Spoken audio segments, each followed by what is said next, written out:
Hey everyone, welcome back to the channel. Today I'm gonna show you how to see deleted messages on WhatsApp. After sending a message, you have roughly an hour to ask to delete for everyone.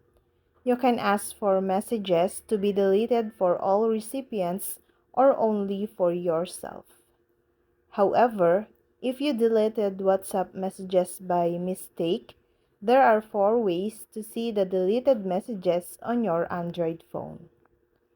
The first method, Android notification history.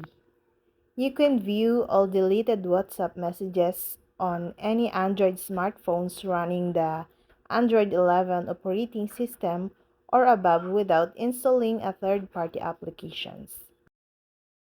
The feature to keep a log of every messages received through WhatsApp is available thanks to the built-in notification system of this operating system in particular.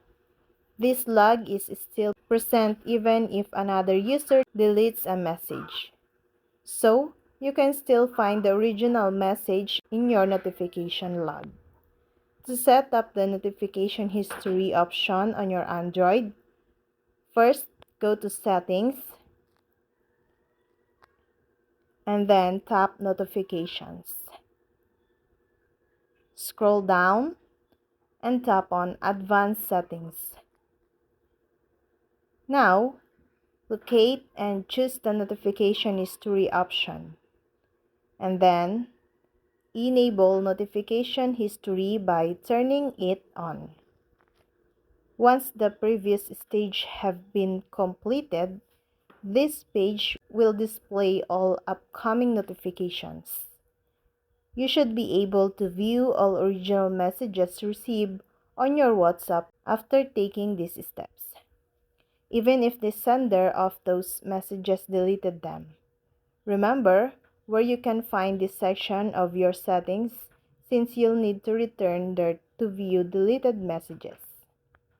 Method 2. Recover WhatsApp messages from Google Drive. First, uninstall and reinstall WhatsApp on your Android phone. After verifying your phone number, you will be prompted to restore your messages and media from Google Drive. Tap the Restore and wait for the restoration process to complete. Then, tap Next and your chat will be displayed once initializing is complete. Third option, via Notification History app. If your phone is using Android 10 or below, or you want to see your kids' WhatsApp messages even if they are deleted, a third-party app that monitors the phone's notifications must be downloaded. It is intended to provide users with an easy way to ensure online safety. It is pretty easy to use and compatible with several Android devices. And the fourth option, restore WhatsApp database on Android. WhatsApp automatically backup your chats daily to your phone's WhatsApp database, which includes a comprehensive history of your chats. This is done to ensure that you can recover them should any corruption occur. And that's all. I hope this video helped you guys. For more videos, subscribe to our YouTube channel. Thank you for watching. See you again.